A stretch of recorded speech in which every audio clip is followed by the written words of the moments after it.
best late-night conservative talk show in America, Sackheads Radio. And listen, there are no people better on the air to give you the best in conservative talk than Sackhead Sean and Sackhead Clint. And we're working on immigration papers for a certain other guy who happens to work here, too. But for those who are tuning in around the world to the best in late-night conservative talk, Sackheads Radio. The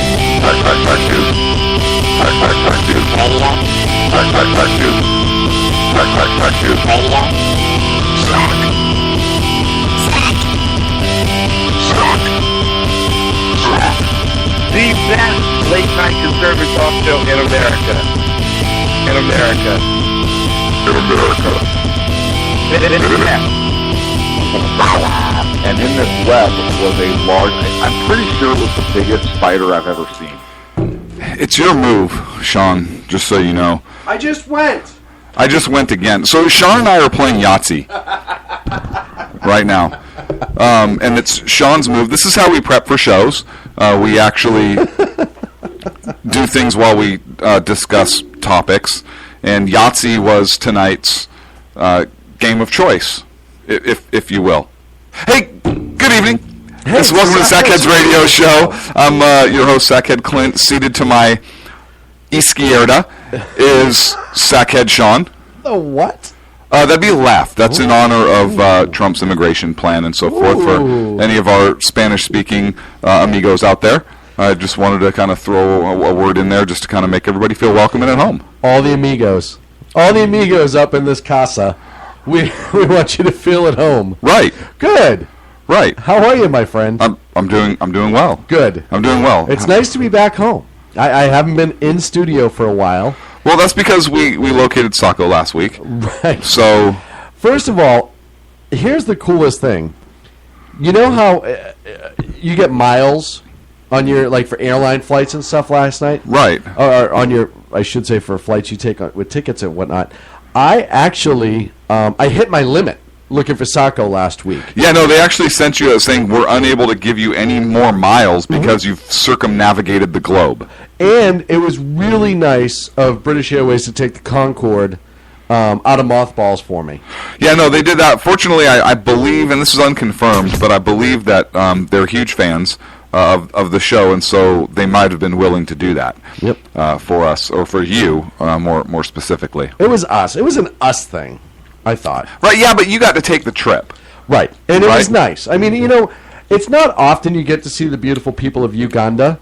Or Paraguay, or some of the other wonderful, huge nations like Luxembourg, etc. So it was really nice getting there.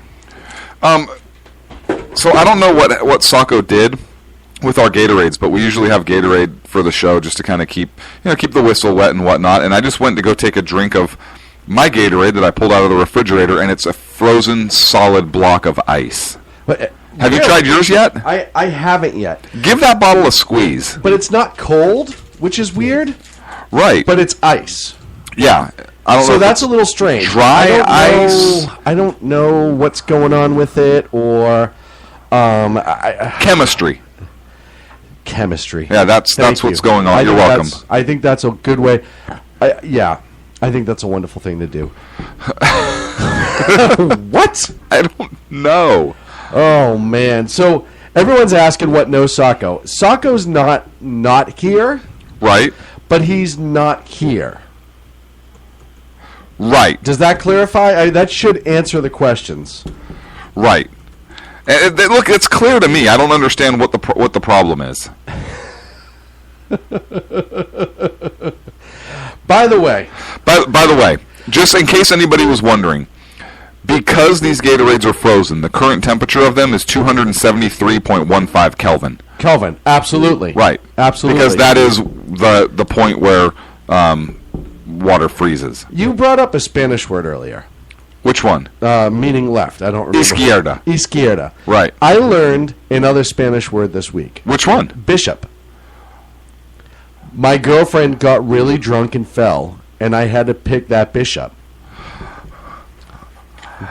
Folks, the blatant bigot. Welcome to the Sackheads Radio Show, folks. The blatant bigot strikes again. Seated to my left is... No!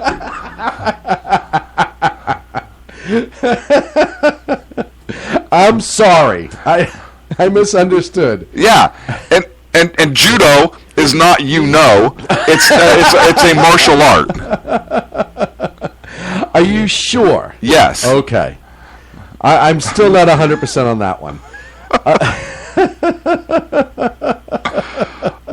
I saw that online last week, and I'm just starting to venture. I've taken a couple weeks off from everything, and I'm starting to slowly ease back in. Get back into it. Well, that's like you called me out of the blue the other day. I don't know if it was yesterday or whatnot, and you said, "Hey, what do you call four Hispanic guys in a boat that's sinking?" And I said, "I don't know." You said Cuatro Cinco, and you thought it was the funniest thing in the world. And I said, "There we go. The blatant bigot strikes again, Sean." And that joke kills you. You're still laughing about it. And I just remember thinking, wow. You know, and I know we have a lot of news to talk about tonight. But do you know which segment I'm looking forward to talking about the most? Yes. Which now, one? I'm not gonna showbiz this.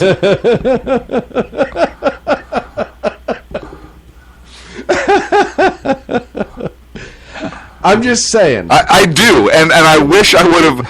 I wish that topic would have been brought up. I honestly thought you knew. We can change the colors. I can put that green. I just put it blue. No, it's fine. It's fine. It'll just be nice to say hello to our friends out there and get underway once again. I need to get you really find ourselves. This is a private joke, but it's hilarious. We should probably set a ping on the topics and really start honing in on them soon. Right, absolutely. You got to be careful with these jokes. We're going to be underwater really quick here. What? Nothing. Well, you need these jokes to depressurize an otherwise stressful situation, right? Right, absolutely, because otherwise it can get pretty stale in here. Diesel. Anyhow. The turtle. Anyways.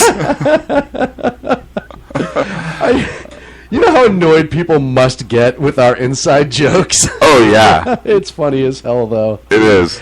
It's good to be back with you, my friend. I did miss you guys last week. I can do the show anywhere. We've talked about this before.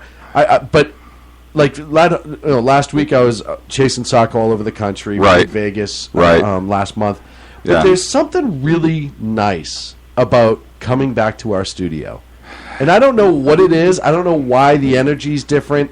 Because we feed off of each other. Not literally, because we tried that one time, Right. made a movie, 9.5 had a weeks. couple Remember we did drinks. that? We did that whole thing. But we feed off each other. He loves honey, folks.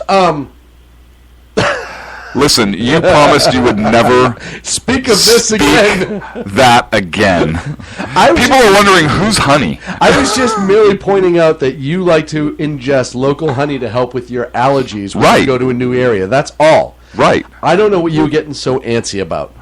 I wasn't the one that was antsy. That was you, because you couldn't brush it out of your fur. Oh, man. I love how you just lifted your shirt up to show me where it, like, peeled off. True story, folks. No, really, this is all true. It puts the lotion. Puts the lotion in the basket. There was that time.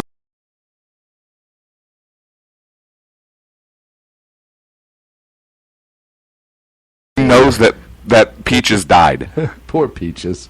and then we brought him back. Peaches, who, by the way, when I told that story of us telling the story on the air, Right. could not have been more proud of himself. I know. That was the funniest. I've never seen somebody so close to death in an awkward story be so joyed to be a part of it. Right, internationally. Wait, on the air? Yeah. You told it on the air? Yeah, that's awesome. You almost died. Well, yeah, but that's happened so many times, it's not a big deal. Right, and that's awesome that you talked about me on the air. Dan, Let's do it again. Dan Butcher says in the chat room, he wish he knew how to quit you. I think he means both of us, though. Right.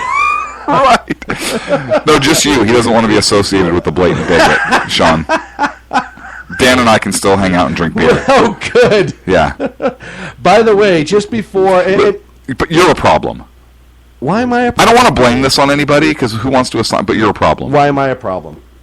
Because you're a bigot. I want to get you a shirt. You had this idea while we were prepping at dinner. A blatant bigot shirt. And then I think we should sell them. We should sell them. Homie? Casa-ish. Get some fat greenbacks. Get some paper. But honestly, in the world of... we're just spitballing capitalism. By the way, this whole idea is patent pending. Right. So don't even try And so is the idea. But in this whole... Just in case people wanted to say, well, he didn't say the idea was. He said the idea was. Idea. Right. With this whole... Trump being as popular as he is right now, and the reason is like the card game? Yes. Okay. The reason is because of his honesties. Even if people disagree with some of his politics, his honesty is what people are being drawn to right now, in my humble opinion.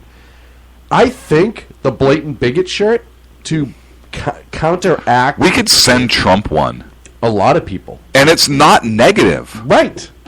It's very blatant. Right. But it's anti-PC, right? I mean, that's kind of what we do on this show. We're anti-political correctness because it's so horrific. Right. And I really think that... I thought you were going with anti-police chases, PC, but we're not. No, we're not. We're all for it. Yeah, we're all for it. But I think that shirt would actually take off. Probably pretty big in the Mexican community. I'm thinking so. That would be huge. No, they love shirts like that. They do. And there's nothing wrong with that. Especially if you put like the eagle thing, like the eagle crest thing there. Lugerberg? Right. Yeah. Right. Yeah, I think that would And if they can't read English, they won't know what it says. By the way, I logged in Sacco's chat into the chat room. So tonight he will be under Sacco Sucks. Okay. So that's all taken care of. It is that time. We're going to get to the big board of topics here, folks. You're up first. Yeah. It's in green. Starting out with just horrible news out of... yeah, because that's what we do on this show. We like to make people feel good. This is just terrible. And it's out of Moneta, Virginia. A local affiliate, WDBJ, was doing a news station. Was doing a remote. I'm sure you've seen it on the news right now. By now, anyhow. While it was on live this morning, the reporter, Allison Parker, and cameraman, Adam Ward... were shot and killed, and also shot was the woman that they were interviewing. And honestly, I can't. I believe her name was Vicky Gardner, and she's actually in stable condition. But they were shot and killed by a guy by the name of Vesterly Flanagan, also known as Bryce Woods. Allegedly. I know. It says allegedly, even though he posted a video himself onto his Twitter of his perspective of the shooting. He released a 25-page manifesto to CBS News hours before the attack. He tweeted after the fact, essentially justifying his actions on why they deserved it. He walked up on the remote at 6:30 in the morning or so, fired 15 shots, killed this young lady reporter, Allison Parker, and cameraman Adam Ward during a live feed, and then proceeded to lead the police eventually on a chase at this Vesterly Flanagan. He crashed into the median, turned the gun onto himself, and eventually died of that self-inflicted gunshot wound. He didn't die right away. He died later at the hospital. Just tragic. It played out on national television. Maybe he suffered a little bit. I hope so. I hope he suffered a lot of it. Listen, folks, we talk about news and media all the time, and we disagree with a lot of what mainstream media does. We disagree with a lot of how media in general in this country is reported. Mm-hmm. Because there's always a spin or what have you. There's no excuse for anything like this to occur. And this guy was a former reporter. He bounced around a couple stations. Most of the stations reported that he was always causing some sort of trouble. He had made allegations of racism against other employees at more than one station. He claimed racist comments were made by Allison Parker, and that he also filed a complaint the first time he worked with cameraman Adam Ward. They were all unfounded. He was later released from the network he worked for, WDBJ. He had to be escorted from the building by local law enforcement because he stated, quote, "I will not leave alone," or "I won't leave under my own power." And then he took to Twitter after the fact and, like I said, uploaded video, uploaded some other comments. He's a very, very sick man, obviously. According to some sources close to the investigation, saying that he purchased the 2 Glock pistols that he had on him, one of which he used during the incident. I believe he only used one. Maybe he used 2. I'm not sure. It looked like just one on the video, which, by the way, don't watch if you don't have to. It's horrible, and it's tragic whenever you see innocent lives taken, but this one was particularly cold, and here's why. He bought them, allegedly, 2 days after the Charleston church shooting. Yep. In his manifesto, there are a lot of race-driven claims. And that's not to say that was the only reason. Obviously, I would justify... And the victims in this case were in fact white. Okay. But I would also say that mental illness played probably a bigger role in this. Because I haven't seen... Well, but that's an excuse. No, I don't think so. I think that's... Here's what's wrong. He purchased the handguns legally, right? And people said, oh, blah, blah, blah, blah, blah. And again, gun laws. If this didn't happen, well, wait a minute. If you look through his employment career, the last couple of years, here's a man who is obviously falling apart. He'd made comments to several people that were concerning his actions, his emotions. Once again, there were probably signs here, and I'm sure as time is going to... Mark my words. As time rolls on, we will find out that there was more and more mental instability that people knew about and did not do anything about. Maybe, but that starts that slippery slope, right? I mean, if he doesn't do anything that's criminal... Now, I don't know what his background is at the station or what comments he's made in the past that cause concern. Or could he have been charged with making some sort of threat because of those statements? They were obviously concerned. And so could he have been charged, but it wasn't reported to law enforcement or charges not filed? I don't know any of those specifics, and I think those are good questions to ask that should come out.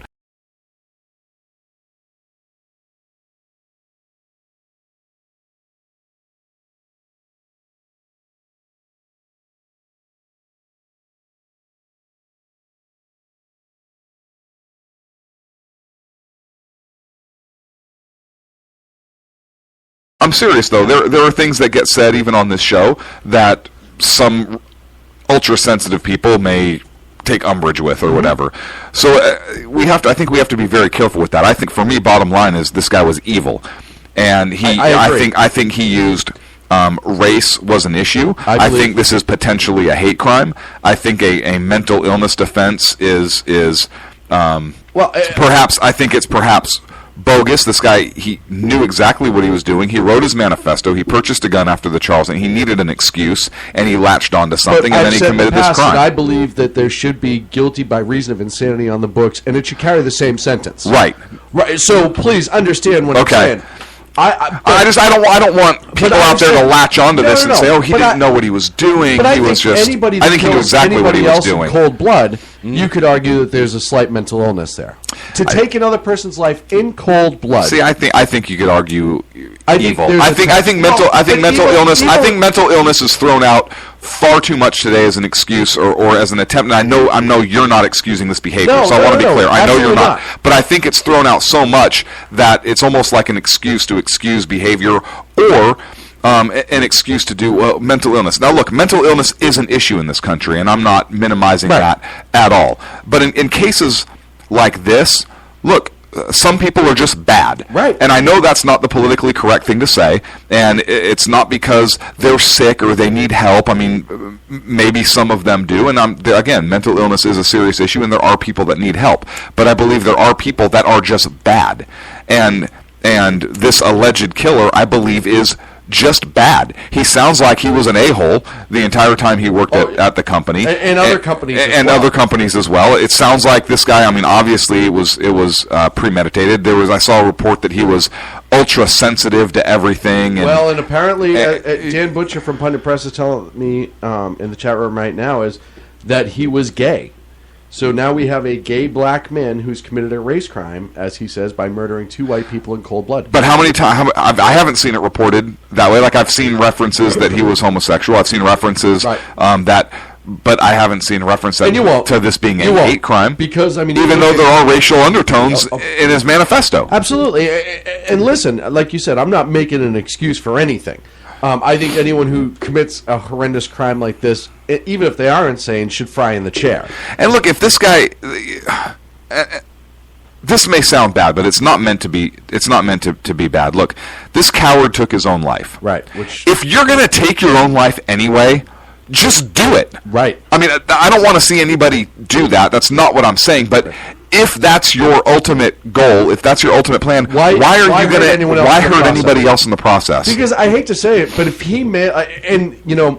if he's going merely for shock factor to try to draw attention to whatever his cause is, if he mailed that manifesto minus the killing of the 2 reporters and then committed suicide, essentially saying that he was a gay black man who couldn't get ahead in the news industry because of it. It'd be a call for help. And it would be everywhere right now. Yes. Every major news network would be talking about the blight of black people in this country and gays, and then gay black people and how that needs a special classification.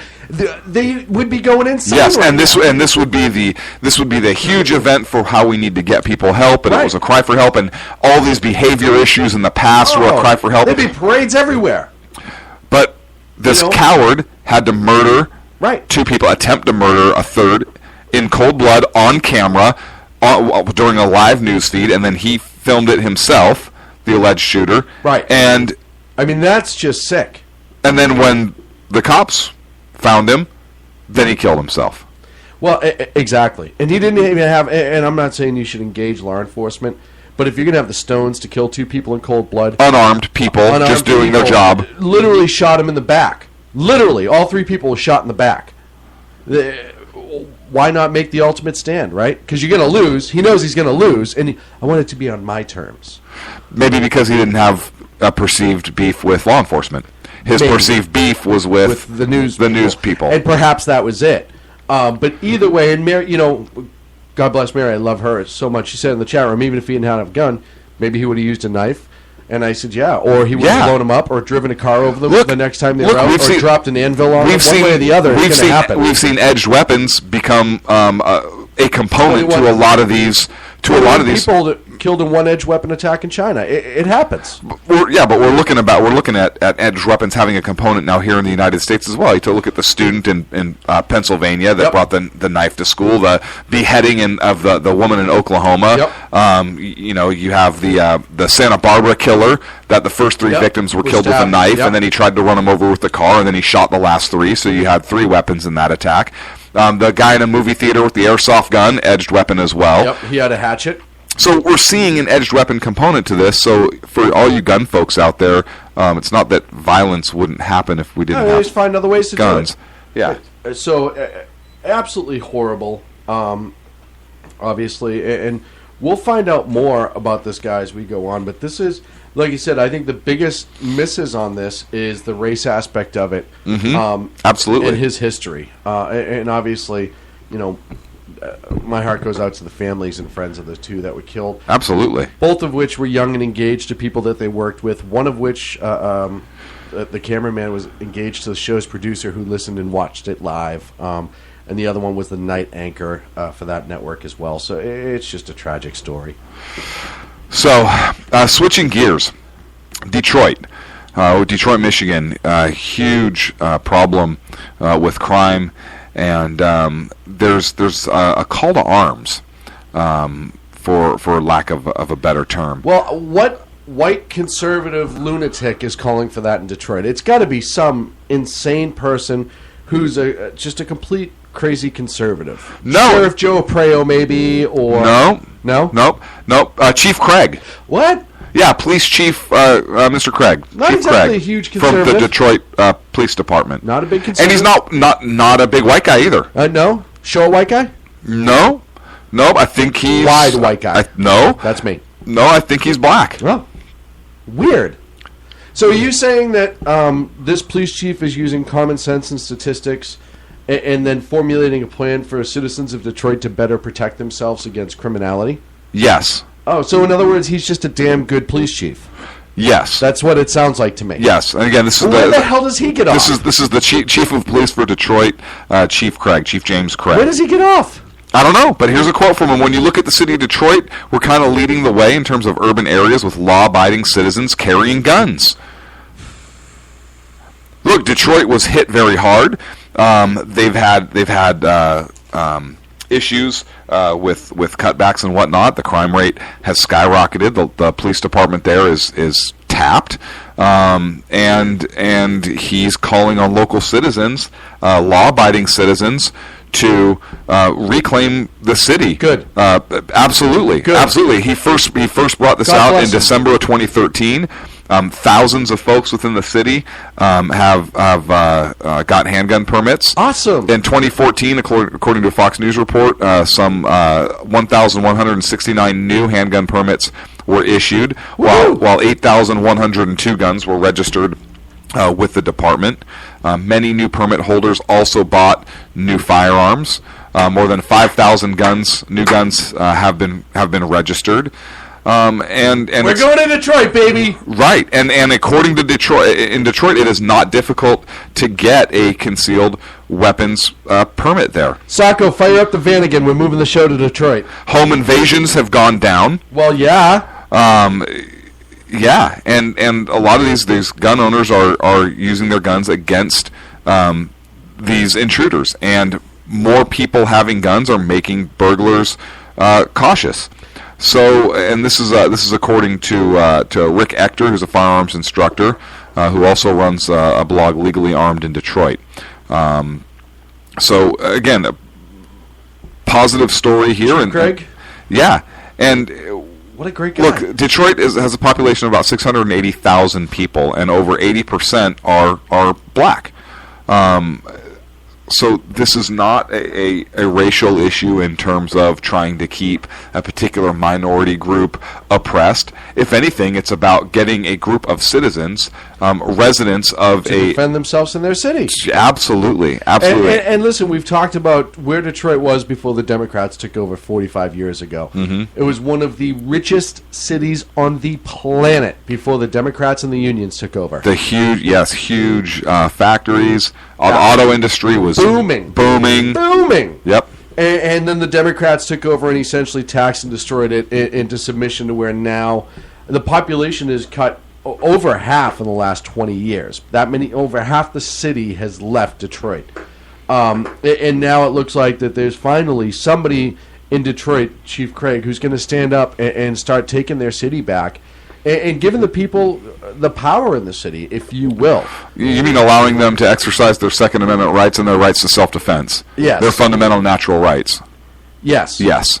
And what's interesting is this call first came back in, again, December 2013, and the city council there has not recalled him or asked for his resignation. Right? Because statistics count, right? So you talk about, and how interesting is that?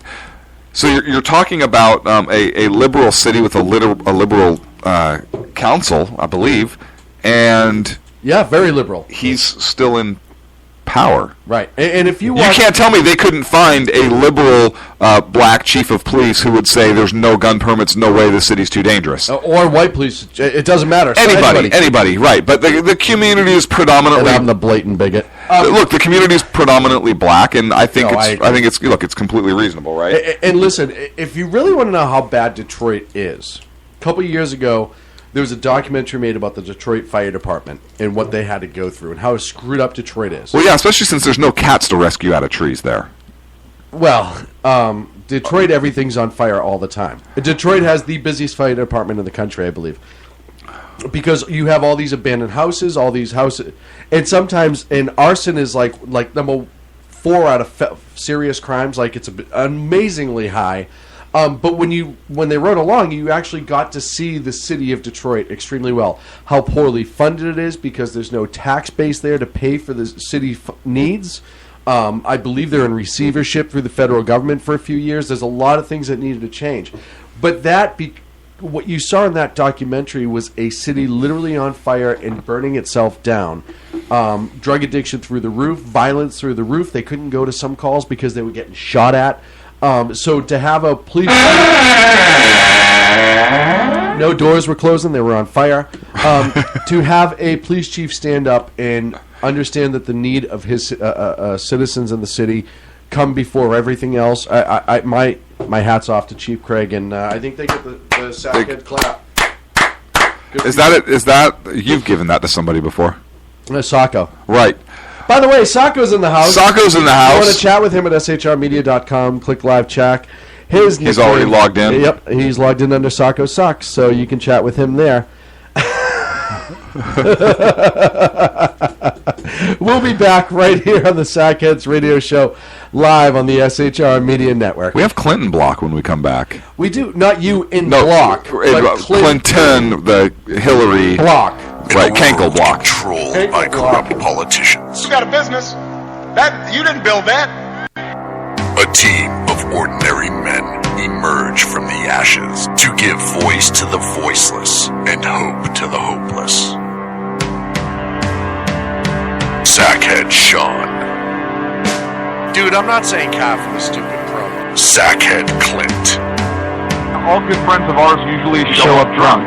Also starring Sacco as the producer. I'm a little bit drunk, 'cause I'm drinking. They are the Sackheads Radio Show. Every Wednesday at 8 p.m. Pacific on shrmedia.com.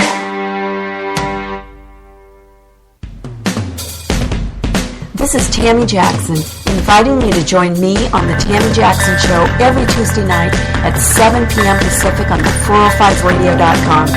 Put down that remote and tune into the show that covers politics, guns and the Second Amendment, religious liberties, sanctity of life, the military, and more. I host newsworthy guests and work hard to be a conservative radio show that's not like all the others. So save Tuesday nights at 7 p.m. Pacific from me, Tammy Jackson, on the 405media.com. Who listens to the Andrea Kaye Show? Let's find out as we eavesdrop on listener Roger Johnson in Encinitas. You know, if our policy is going to be bring any child who comes across the border and says we have to take them in. Okay, so apparently Roger fell asleep in the middle of my brilliant political tirade, and now he plans to sue me because I put him on the air, sleeping. Obviously, he's a liberal. Snoring, not an option while listening to the Andrea Kaye Show, Tuesday mornings at 11 on Financial News and Talk. You know I'm right. Y'all know I'm right. Hello, I'm Matt, a student at Hillsdale College. Here is Hillsdale President Larry Arnn on the continuing relevance of the Constitution. Many argue today that the Constitution is outdated because it addresses problems peculiar to the 18th century. Some parts of the Constitution do read rather quaintly. Consider the injunction against titles of nobility in Article 1, Section 9 of the Constitution. But is that so outdated? The purpose of the injunction is to prevent the government granting special privileges to some for partisan reasons. This strikes at the heart of the rule of law. The crony capitalism so common today is a place where the government bestows favors and taxes on others. This is exactly the kind of thing the Constitution was meant to prohibit. The Constitution is not so outdated after all. This Constitution Minute was brought to you by Hillsdale College. To join the national conversation on the Constitution, go to constitutionminute.com. Welcome back to the Sackheads Radio Show. Political Review, Jersey Joe is doing an awesome job on Edge of Liberty. May have the line of the night in the chat room. He knows this, I don't even know how he would know this. I've had the clap so many times, he now calls it applause. So... I'm sorry to hear that. Apparently, I've been sick. I had no idea. Did he say that about himself or about you? Me. How would he know that? Well, maybe I got drunk. I don't remember. Maybe you got drunk. That's like saying maybe Ken McClintock's black.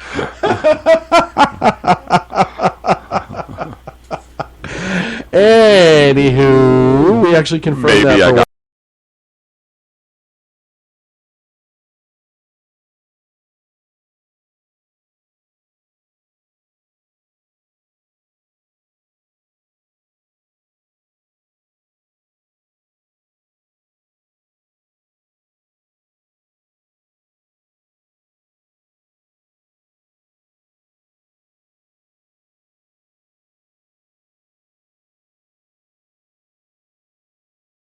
Computer server, and I had to Google that, but apparently she had two, as it's being alleged.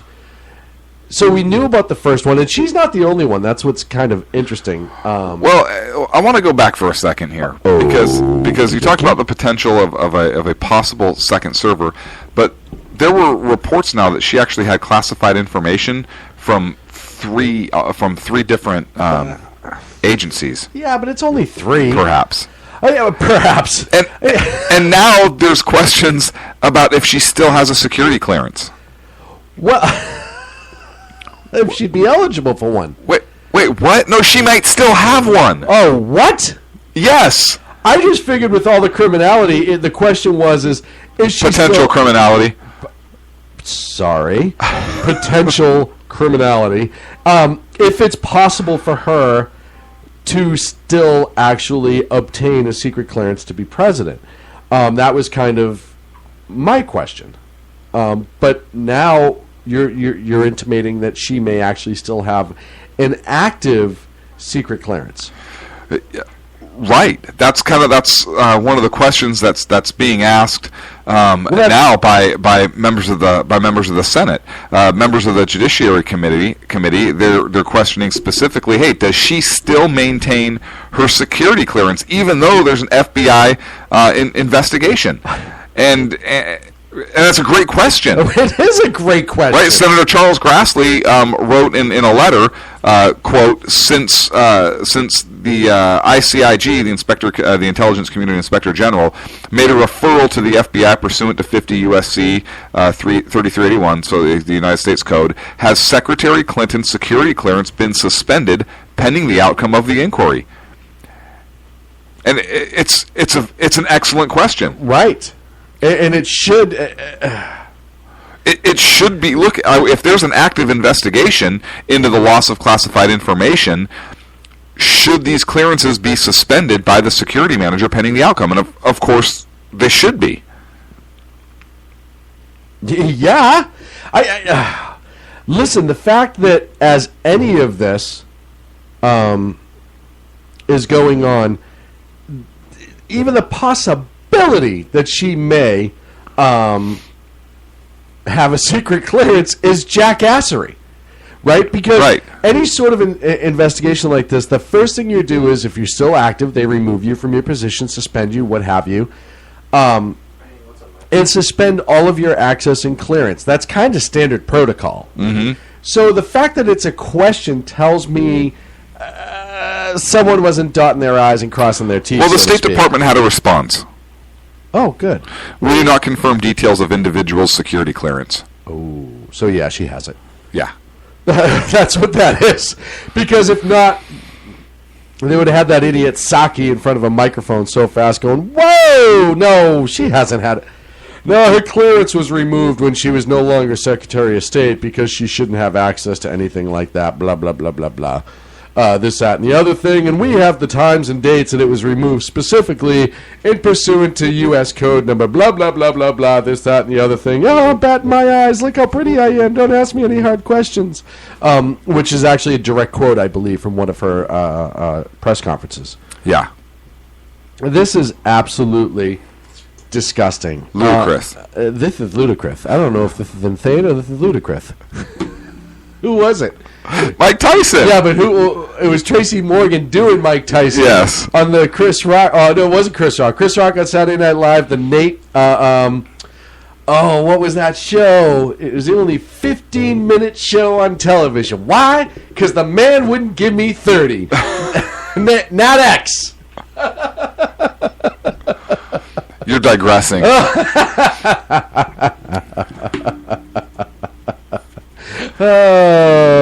Only here, folks. There was also a report that some of the smartphones that were issued to her staffers while she was Secretary of State and whatnot have been wiped and or recycled. Well, I heard that there's actually a story out there on the website called the Daily Rash, and it was when Hillary was allegedly on Chris Matthews, and I didn't see the video, so I'm just reading the website. But essentially, she said Chelsea, and I believe she was joking, Chelsea may have erased the servers during her postpartum depression. So, anything's possible, right? Wow. I mean, it's the Clintons. If that truly happened, or if that is her true defense at some point, the hands raised, hand on the Bible lights on fire, she's sworn in, sits down, her horns come out as she holds her pitchfork, and it says, oh, well, during her session of postpartum after she's had my grandchild, Chelsea went around and was deleting servers and information from people's computers and phones. Would it shock you? No. I didn't see it, but that's what the Daily Rash is reporting. But and talking about things getting deleted, we already kind of touched on it. But the her kind of top aides and whatnot, their devices have been wiped clean or destroyed as well. Right. So that's interesting. Well, why wouldn't you? Right? Why wouldn't you? We don't need that information anymore. And granted, some of the devices may have been old and outdated technology, so those phones and those devices would be reissued and or recycled. But it's just interesting that whereas that may be part of the normal course of business on that one, right? But at what point did you maybe think something was up and maybe those should be retained? And I think that's a valid question. I think you have to look at what the normal attrition rate for those devices are. And if this was within the policy, because there's every 2 years because of information upgrade and security, you have to get rid of these phones and upgrade them, blah, blah, blah, blah, blah. Or were the phones defective and why, and all these other things. But you would think that those phones would be downloaded and the information stored somewhere. But the information should be stored somewhere if the information flows through the confidential servers, right? Absolutely. But I'll tell you right now, though, if it's a phone on the high level of government that's being used by people with classified and inside information, those phones should be downloaded prior to destruction, so all the information on there can be recalled should it be needed for any reason, even national security, at a later time. Well, and that's a good point, because any emails being sent should be retained by the agency, right? Because they do go through that. You would think. But what about other information on the phone? All of it. Yeah, pictures. Why not? Or text message. I don't know what else. Because if it's government use only, right, and it's being used for classified information, then all of it should be pertinent to... And I don't know what the policy is on there. I just thought it was kind of an interesting point. And you touched on it earlier about other members of the administration using personal emails. Our friend Lois Lerner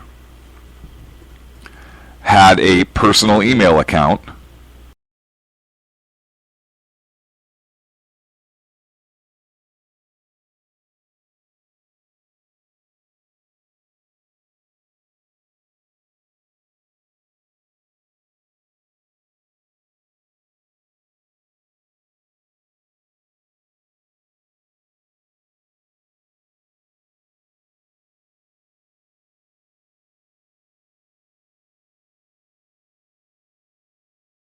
I want to know more about that name and where it was derived from, because that is very, very interesting for me.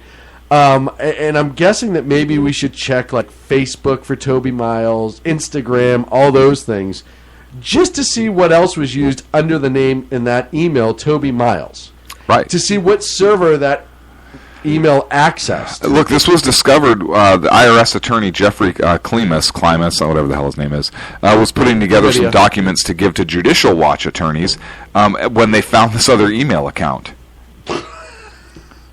Oops. And accordingly, it sounds like it was already known to the agency. Wait. So what you're saying is the agency may have already known this in May. Just like the head of the agency may have visited the White House a couple hundred times. Right. And And there was no action taken. I don't know if that's true. When we start to have the conversation, especially with Lois Lerner, and the targeting of conservatives, etc., and people call us paranoid and crazy and lunatics and just all the rhetoric and vitriol that gets thrown at conservatives when we have the conversation about Lerner specifically and her actions as she was at the IRS.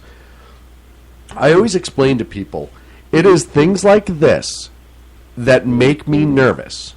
And it is things like this that I worry about. This is why a special counsel needs to be appointed. Absolutely need a special counsel. But again, it's another example of somebody in this administration being shady, conducting shady business, and not much being done. The administration hasn't come out and said anything. At all. I'd be really concerned if a third high-profile person used a private email account. Hey, in a completely unrelated story... Ambassador Kennedy used private emails. Ambassador Caroline Kennedy, the daughter of JFK, used private email to conduct official business. Well, that's okay. Oh, wait, no, it's not. Wait, it's not okay. Well, the State Department's Office of Inspector General, the IG, said that they found certain situations where emails were labeled, quote, sensitive but unclassified. So it wasn't classified, but it was sensitive.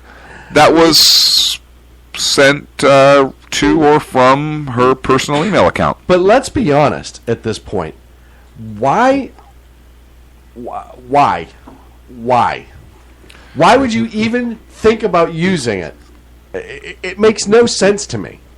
You're a U.S. ambassador. You're the head, or big deal at the IRS. Are you talking to me? No, I'm saying in general. In general, okay. You're the Secretary of State. You know that the information that comes through your emails is more often sensitive and or classified. You know this. This isn't a surprise. It's not like all of a sudden we're going to start sending U.S. ambassadors private emails that are classified. No. This is the way it goes. At what point does it ever seem like a good friggin' idea to use personal emails and or servers? I'll tell you something right now. If I try to use personal email at my work for work business, I would get a talking to immediately. Immediately. Sacco yells at me if I use my Gmail to send him something on SHR. You gotta keep things locked up. What's Gmail? I'll explain it to you at the break. Okay. But this isn't hard to figure out, and the fact that they're so, and I'll use the term loosey-goosey, with rules in this administration, as somebody who swore to stuck to the rules and be open and transparent. Right now, to be fair. There was a report that she can use that as long as there are measures taken to ensure that official records sent or received on personal email are preserved and other requirements are preserved. So again, this wasn't anything marked classified, but there was sensitive information. I think it shows a pattern of behavior conducted by officials linked to or within this administration. Yeah, it's just an ongoing... I just want to know... I can tell you when this controversy in this administration will end. It's probably going to be January or so, 2017. But, it's amazing to me the bull crap that goes on in this administration on all levels. On all levels. Mm-hmm. Even the president, throw everything else out for a second, and let's look at the IRS specifically. Well, I had no direct communication with the head of the IRS. He visited you 192 times. Oh, that guy. Oh, yeah. Yeah, we play cribbage a lot in Whist, and he just comes by. And never once was it mentioned about targeting Tea Party. No! That's just crazy talk. Why would you even suggest that? Well, because according to Lois Lerner, those? That's a conservative fault. Like, it just goes on and on and on and on. And I don't think we're reaching. I don't think we're being paranoid. I don't think we're going too far. This administration is effed up beyond levels that you can even imagine. It's almost like... Well, we can imagine it. It's almost like the boss who doesn't show up to work ever, right? He's always golfing on the vineyard or something. And everyone's just like, screw it. Until we get called on it, we're not going to do anything. And look, Congress can have as many hearings as they want. They can have as many committees as they want. But bottom line is, they hold the power of the purse. They hold a lot of power. And they won't. They're not going to do anything with it. And that's what bothers me the most, is they're not doing anything with it. They're not holding people accountable. They're not. This whole Clinton thing scares me, particularly that she's still a front runner. Jesus. But it scares me because, look, if she's willing to do this as Secretary of State, what would she do as president? Oh, are you kidding me?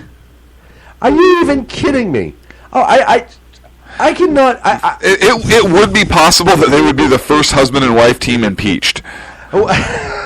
Because he was impeached. He wasn't convicted. I just picture a history of the world with, what's her name? She was Madeline Kahn, where the four guys are carrying her in and she's on like the Cleopatra float. That's what I picture. I thought you were going to say with I thought you were going to say that scene. No, yes. Well, that could be very true as well. I don't know. But I just picture that scene. No, yes, no, You've made some very big decisions today. Wait a minute. Oh, my God. Yes! I love QuickTime Harch. Can you guys step off on the same foot? My tits are falling off!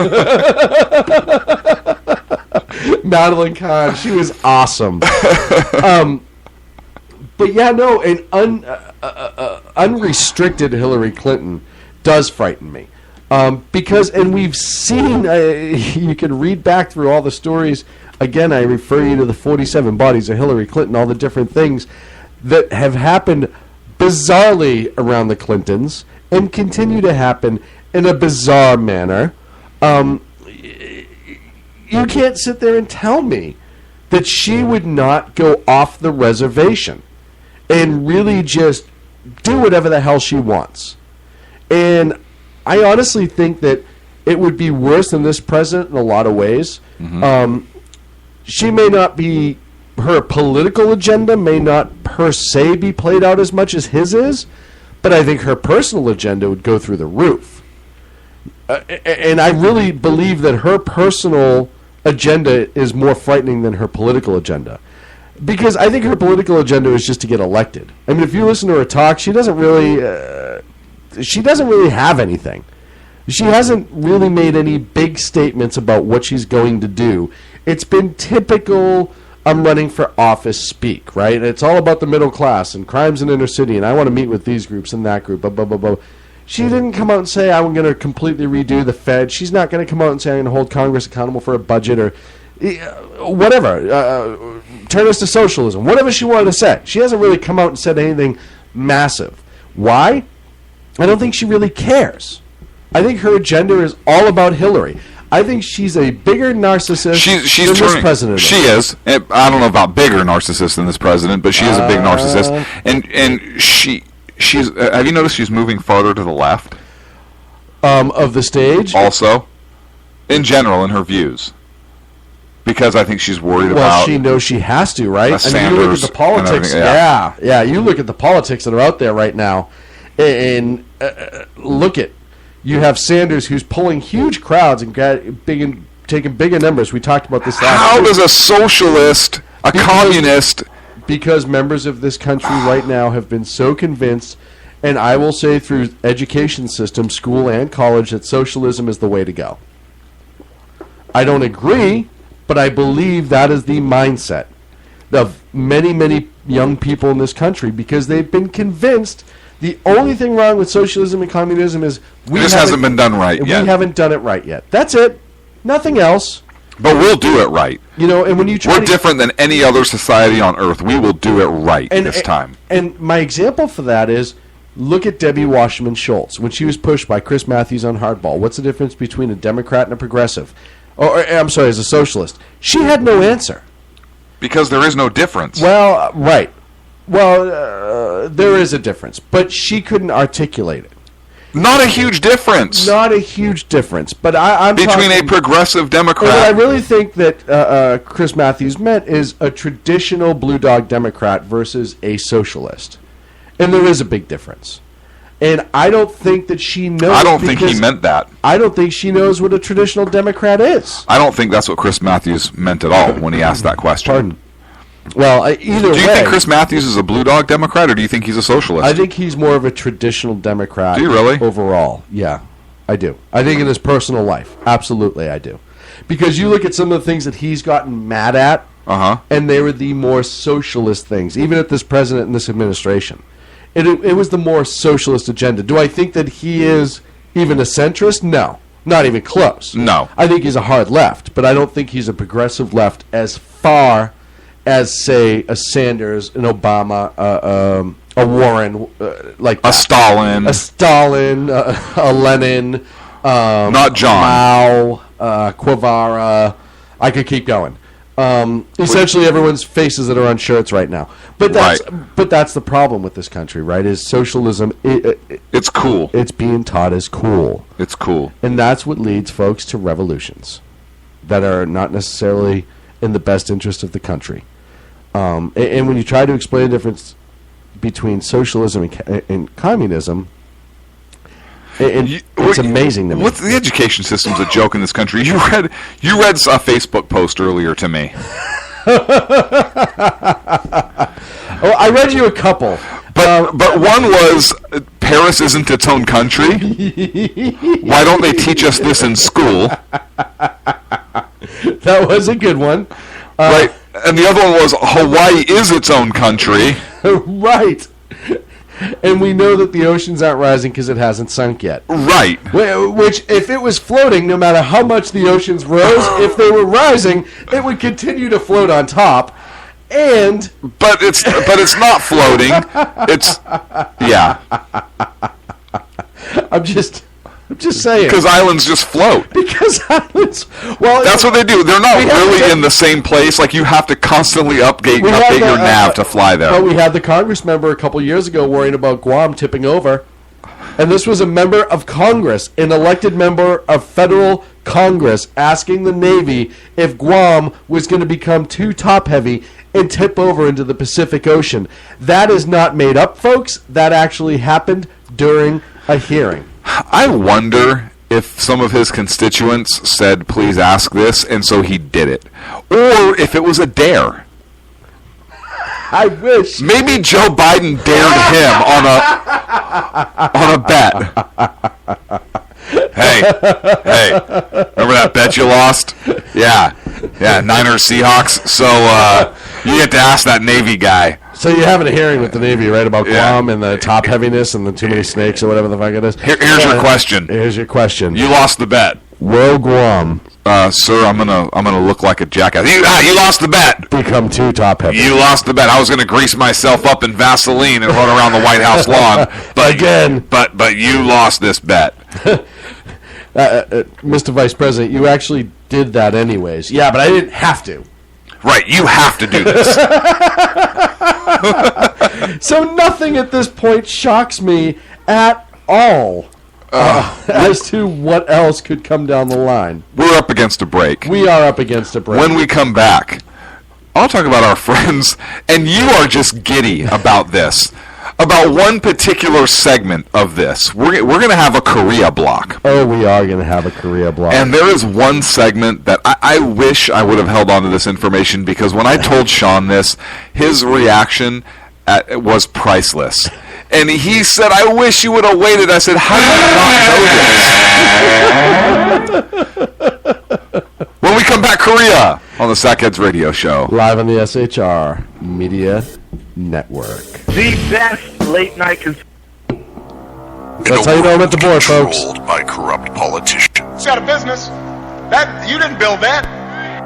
A team of ordinary men emerge from the ashes to give voice to the voiceless and hope to the hopeless. Sackhead Sean. Dude, I'm not saying cough for the stupid pro. Sackhead Clint. all good friends of ours usually show up drunk.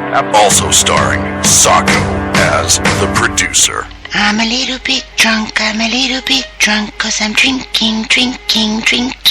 They are the Sackheads Radio Show. Every Wednesday at 8 p.m. Pacific on shrmedia.com.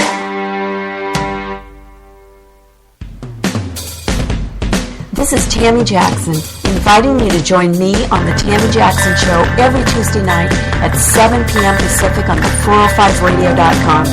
Put down that remote and tune into the show that covers politics, guns and the Second Amendment, religious liberties, sanctity of life, the military, and more. I host newsworthy guests and work hard to be a conservative radio show that's not like all the others. So save Tuesday nights at 7 p.m. Pacific from me, Tammy Jackson, on the 405media.com. Who listens to the Andrea Kaye Show? Let's find out as we eavesdrop on listener Roger Johnson in Encinitas. You know, if our policy is going to be bring any child who comes across the border and says coordination, we have to take them in. Okay, so apparently Roger fell asleep in the middle of my brilliant political tirade, and now he plans to sue me because I put him on the air, sleeping. Obviously, he's a liberal. Snoring, not an option while listening to the Andrea Kaye Show, Tuesday mornings at 11 on Financial News and Talk. You know I'm right. Y'all know I'm right. Hello, I'm Matt, a student at Hillsdale College. Here's Hillsdale President Larry Arnn on the continuing relevance of the Constitution. Many argue today that the Constitution is outdated because it addresses problems peculiar to the 18th century. Some parts of the Constitution do read rather quaintly. Consider the injunction against titles of nobility in Article 1, Section 9 of the Constitution. But is that so outdated? The purpose of the injunction is to prevent the government granting special privileges to some for partisan reasons. This strikes at the heart of the rule of law. The crony capitalism so common today is a place where the government bestows favors and tax dollars on some businesses to give them a leg up over others. This is exactly the kind of thing the Constitution was meant to prohibit. The Constitution is not so outdated after all. This Constitution Minute was brought to you by Hillsdale College. To join the national conversation on the Constitution, go to constitutionminute.com. And I'll tell you another thing. If I'm going to run around covered in Vaseline rolling all over the front lawn of the White House, you're going to ask the stupid Gorm question, and you're going to do it without pants on. Understood? You got to take your foot pedal off the mute button. Oh, sorry about that. Welcome back here to the Sackheads Radio Show live on the SHR Media Network. So, Korea. Hello. North and South Korea are still at war. Yes. There has never been a peace. Very, very true. Sign. They are still in a state of war. They almost blew the armistice out. They almost did a few things this last week. You know, and I want to say this was probably the most underreported story of the week. You saw blurbs, and Fox and a couple other ones had it, but they stepped back 30 years in negotiations and kind of living with each other in almost seconds. So, look, there was an incident of a bomb blast that killed a couple South Korean soldiers, and the speculation was it was a North Korean device that North Korea put there and killed a couple, and North Korea said no, it wasn't us, and then they fired artillery at each other. Right. Well, so there was some shots fired in this war again. Right. And this isn't obviously this happened a couple years ago with the island that. No, this just happened. No. Another incident happened a few years ago with the North Sheldon Island just over the southern I remember border. when we talked about that. Yeah. I believe. We also had the submarine believed to have shot down, or not shot down, but torpedoed a South Korean Navy ship in which sailors died. They denied that. They denied doing that, but the ship didn't just blow itself up. In this incident, the mine was a wooden box mine, very, very old technology, something that the North Koreans are known to still use. Yep. And you knew it was newer because the wooden box mines had a tendency to rot after a few years. So it was believed to be placed relatively recently. Much like the leader's gut rots. So last Friday, Little Kim declared his frontline troops were in a quasi-state of war, ordered them to prepare for battle. Prepare for war. Sacco, that's just wrong, man. Blatant bigot. Do we have a second blatant Sacco's starting to bigot now? pipe in with this stuff. The South started having loudspeakers that blasted propaganda towards the North, like along the border, and that made the North mad, and so they requested the loudspeaker broadcast to pull back. And again, these started after the North was accused of planting these mines that injured these 2 South Korean soldiers. One soldier lost 2 legs, the other lost 1 leg. Did you hear what they were actually playing though over the loudspeakers? What? I have a clip. Red, white, and blue! That's a joke, son! A flag waver! You're built too low! The fast ones go over your head! You got a hole in your glove! I keep pitching them and you keep missing them! You gotta keep your eye on the ball! Eyeball! I almost had a gag, son! And I can't believe Rooster actually recorded South Korea's propaganda to play over there. Right. But we haven't heard from him in a little while, so that was awesome that he's actually kind of back at it again. North Korea fired an artillery round from what was believed to be from an anti-aircraft gun. It landed near a South Korean border town. 20 minutes later, 3 more North Korean artillery shells landed on the south side of the DMZ. South Korea then fired 155 millimeter artillery rounds. Did anybody aim? Or were they just trying to piss each other off? Well, was this like a Top Gun? No way, Goose. He'd have fired by now. He's just trying to piss us off. Is that what this was? Exactly what this was. Right? Okay. We're going to shoot over there to their side, but we're going to make sure it's not going to hit anything. We're just going to try and piss them off.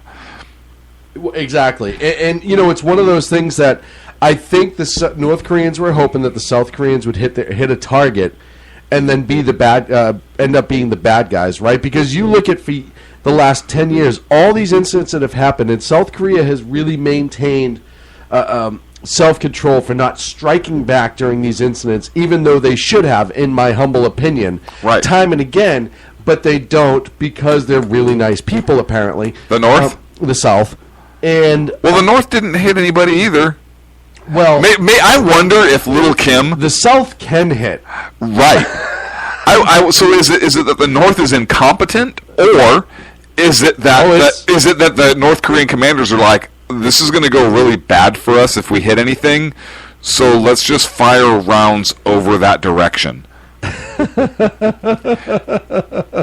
Or do you think it actually came from the top where Little Kim said, fire over there but don't hit anything? Because I don't think that was the case. Make sure you hit the military. And the commander was like, make sure you put it in the big grassy area between the two. Right? Let's just make this look good. Oh, no, our guys just suck, sir. We're sorry. He's trying. Bill's going to get it this time. Kill them. Right. Well, or yes, we fired. We got him. Sort of. What happened? We ran out of bullets. Oh, that's too bad. I'll call Putin. Hello, Putin. Hello, Boyington. If Putin says, I'm not giving you more munitions because you're crazy, that says something. Putin's like, well, do you really want to piss off the South Koreans? Because that is just bad. The last thing you want is like 2,000 Rock Marines coming across the border and effing your shit up. And we are not going to be there. We have more European countries to take back. Right. You call China. I've got Ukraine, I've got Latvia, I've got Estonia, too much going on. I've got Germany, France. I heard Iran just came into a bunch of money. Why don't you call them, see if they want to play? You got a lot going on. I've got Poland, to Germany for me. And Iran answered the call and be like, I see, yes. Will it be death to any Americans? No? Yeah, we're out. What about Jews? No? No. There could be one Jewish guy. We give you $5 million. Right. You show us proof of 2 Jewish guys, $10 million. And 1 barrel of oil. You're saying there's an American Marine named Epstein within 50 miles? Okay, 2 barrels of oil. Look, both sides came together. They did avert disaster. They did come to kind of a quasi not really a peace, but yeah. But here's what was interesting: is the North actually did express "quote unquote" regret over the fact that 2 South Korean soldiers were injured during the recent mine blast. So they didn't come out and say, yes, we were responsible. They did say, hey, yes, we regret that this happened, and this now allows the South Korea to say, hey, we at least got the apology that we wanted, and this whole thing can kind of go away. The South also agreed to stop the propaganda broadcast. I wouldn't have. So that way, so the South gets to say, "Hey, we got an apology for our soldiers," and the North gets to say, "Hey, they pulled their propaganda." So I wouldn't have. What's that? You can say whatever you want. I know. If I was the South, I'd be like, "Yeah, you know what? Thanks for the apology. We're out." Yeah, seriously. No, this is going to be. It's almost like if you're on like probation or something, right? And you get in trouble for something, you do like 30, 60, 90 days in the can to make up for it. Right. Hey, that's great. I appreciate the condolences. This is going on for the next 60 days. And if you were good, we'll stop it. Well, and look, both sides agree that they can hold further talks as soon as they could. I'm sorry, what? Both sides have agreed as soon as they could. That's kind of important. I would think you might want to make some time for that. But at least they're not completely on screw you terms. Well, listen, if I was the South, I'd be like, hey, you know what, guys?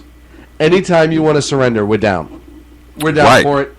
Just let me know. Right, because there has never been a formal peace agreement. Ever. They are constantly at a state of war. They just haven't been firing shots. And again, South Korea, in a lot of ways, is like Israel, right? You have this terrorist essentially ordering the launch of missiles onto your country, or mortars or rounds. In this case, it was a mine, and then artillery shells. This has been going on much like we see in the Middle East for years. It's a very Middle East tactic that the North Koreans are using. And they've shown amazing restraint.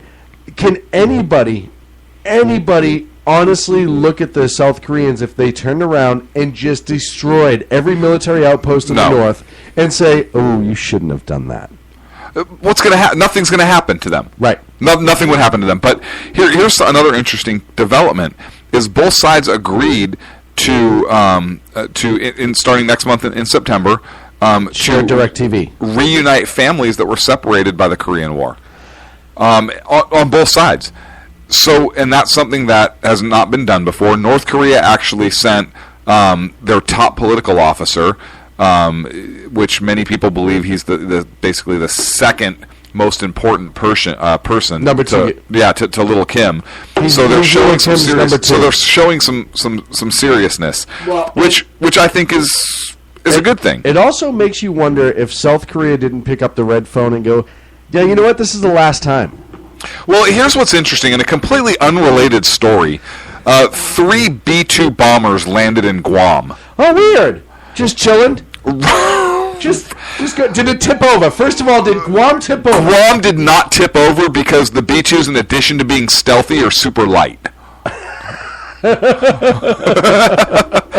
That's why it flies, Sean. It's basically a big kite. Yeah, that really kind of wakens up a country like, say, North Korea, eh? So I actually have to give the administration some credit for this. Hey, Korea's going sideways. Okay, send some B-2s and land them in Guam. And we're going to maintain them there on a rotation basis, just in case things go sideways. Well, look, I have to give the administration credit on this one. It's the right thing to do. It is the right thing to do.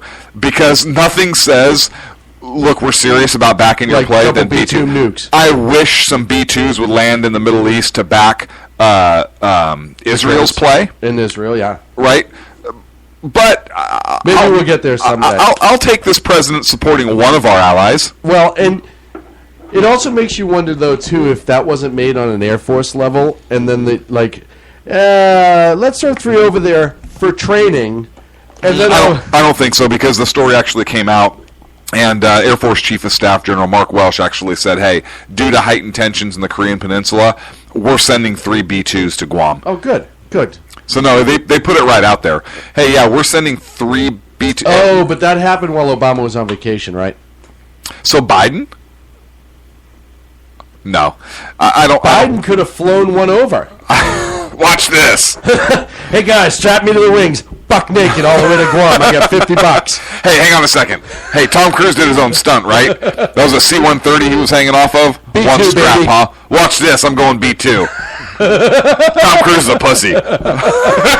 Strap, nothing but duct tape. My junk to the wing.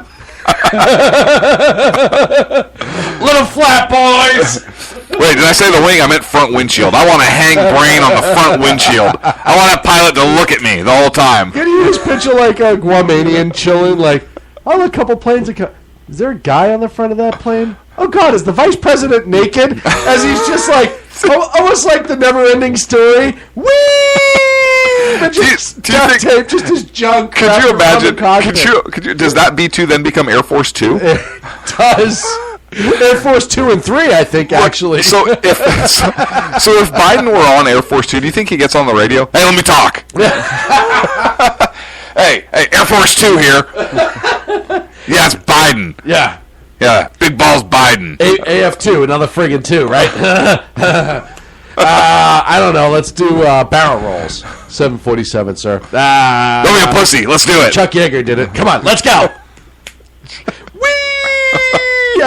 That's how I picture Joe's happy wee. No matter what. As deep and gravelly as his voice is, as soon as he hits his happy point, it's just wee! So, okay. Biden for president, 16. Or 17. I don't know. I'll get around to it. Or 17. Or 27. Have you ever seen Around to It? What? Around to it. I'll get around to it. Help me win. Look, I have no idea what you're talking about right now. But fortunately, with these tensions kind of cooling off in the Korea, 2/3 of North Korea's submarine fleet is missing. No, what? No, it's no big deal. It's about 50 subs. Is that all? Yeah, about 70% of their fleet. They're unaccounted for. What? They went off of South Korea's sonar. Nobody knows where they are. Wait. It's only 10 times the normal level of sub-activity or of activity. We lost them? How do we lose them? They're off of South Korea's sonar. No, but we have South Korea's defense ministry called it unprecedented. And said, oh shit, when he was told what happened. Now, it brings to mind a couple different things. And we've seen these stories about the submarine who didn't get the message. The Japanese soldier that was on the island for 40 years. You mean Crimson Tide? Yes. The Japanese soldier that was still on the island for 40 years thinking the war was going on. I give that guy so much credit. The technology on those subs... Because that guy was acting on his last orders. Yes. Yeah, I wouldn't have done it. Like, after about 6 months in, I'd have been like, guess I'll be a coconut farmer. War's got to be over by now. It was going so well. Look, South Korea is concerned. They say, look, no one knows whether they're going to attack our warships or commercial vessels. Nobody knows what they're doing. The military has come out and said we are mobilizing all of our surveillance resources. The U.S. is obviously concerned as well. They're trying to find these missing submarines. Folks, this is really scary, actually. I don't think that North Korea has the ability to do a aquatic launch for a nuke. However, that does not mean that these ships cannot cause tremendous havoc. Mm-hmm. If there is a communication, and it's not exactly like if you've ever seen any North Korean training video, They're literally in front of they have a Nintendo learning to fly, in the original Nintendo. Right. They're not the most advanced country technologically speaking.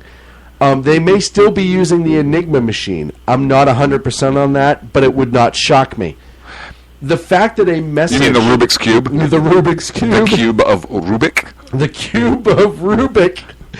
The fact that those boats could be further enough underwater that they're not receiving information, or that they were sent on purpose. Look, there's reports that the North has used amphibious landing craft to put some of their forces near the maritime border on the Yellow Sea. Mm-hmm. So you have this agreement, which is good, but then this comes out. And maybe they have word, right, that we're just going to send our subs out to start some... I mean, who knows what the North is thinking? Who knows what Little Kim is doing, if this was meant to buy some time and to get a drawdown. But remember in 2010, the North Korea was accused of torpedoing that South Korean warship, which you brought up. 46 people were killed in that attack. Right. In which South Korea did nothing for retaliation. That had to be the U.S. saying, hey... Don't do this. Don't do this. That had because... President Obama doesn't have the stones to deal with this. How do you not take action? We would have to go to war at that point. Because we're still under an agreement with South Korea. So we still have troops there. Right. We would be engaged, fully engaged, and this president would not support that ally in that way, especially at that time. Remember, he was the anti-war president at that time. Bringing them all home. Bringing them all home. So... Yeah, and Clinton was very, very vocal about that when she was Secretary of State at the time. And they did everything they could, and I'm sure a lot of that was us stepping in and going, hey, don't do this. And you mentioned, hey, maybe they didn't get the word. And there are reports that these submarines actually initially left their ports of call while this crisis was going on. Well, and when they were all called to arms to... Hey, so we sent our subs out. Did you remember to turn on the radios? Because remember, we don't tell them how to power up their radios. Guys, so that they don't defect. We did not power up the radios. Here's the best part. No, the boats go out as they're leaving. There's 50 copies of the to-do list that's still on port on shore, and they're like, damn it. Turn on radios. Turn on radios. They didn't check it. Not one of these were checked. Whose job was it to put these in the files? Damn it, Sacco! Because the North Koreans have their own Sacco. They have their own Sacco. They have their own version of Sacco. We needed one of those on every boat.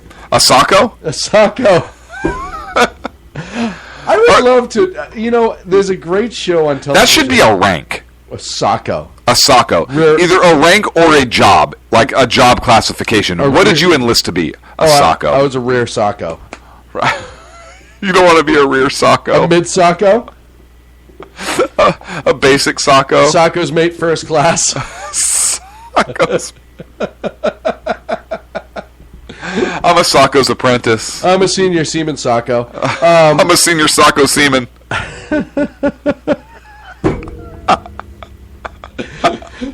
What do you do? Nothing. I literally walk around and tell people what my title is. That's it, because I'm the only guy who could have said it, actually. Everyone else kind of failed the test, so... I'm a senior Sacco seaman. Senior seaman Sacco. Senior seaman Sacco. Senior Sacco seaman.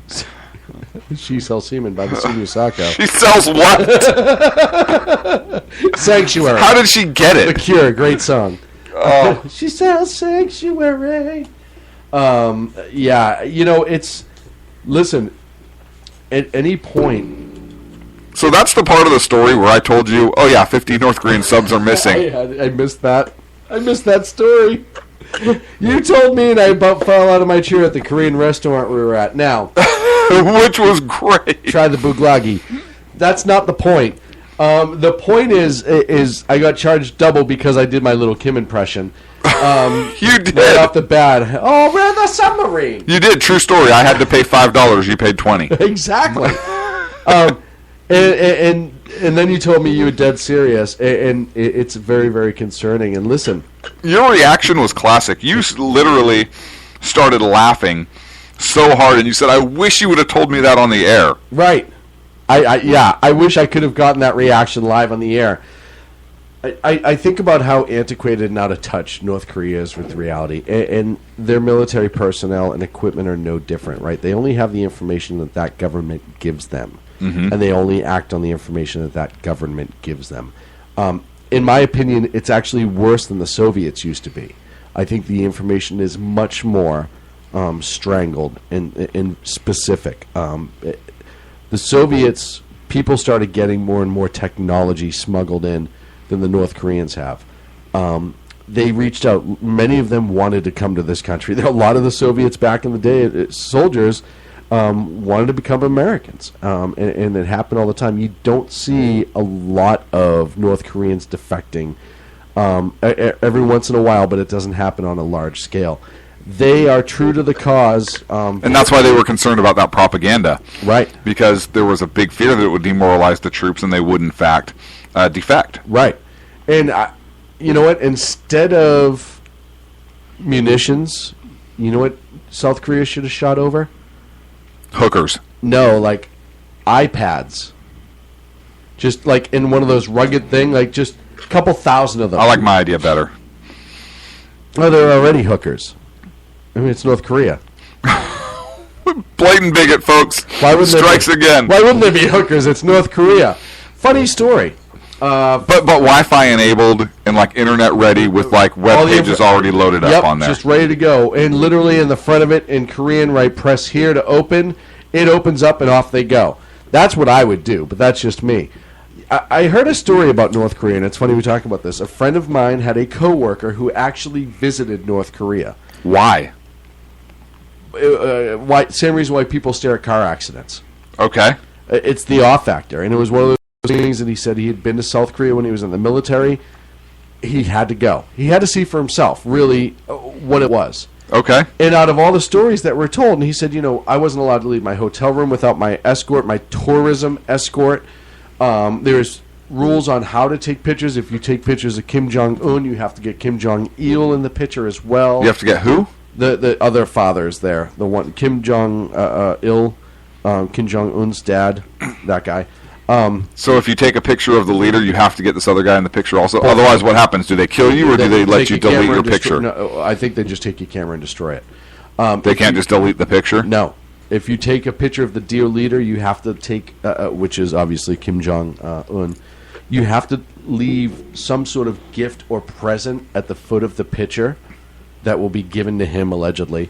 And it could be... Wait, how do you do that if the picture's on your camera? No. You take the picture, and then you physically leave something, money, flowers, whatever, at the picture. And the government comes by and collects it and then brings it to the presidential palace or whatever he is. So wait, so there's like a whole thing of pictures there, like glamour shots or whatever, and you take one, like an 8x10 glossy. No. To physically snap a picture, you must leave like a tribute. Wait, to physically snap it, so he's sitting there. No, it is a picture on the wall of Kim Jong-un. So you take a picture of a picture? You walk up with the camera and take a picture of that picture. You must leave some sort of tribute. Must. To take a picture of a picture? Yes.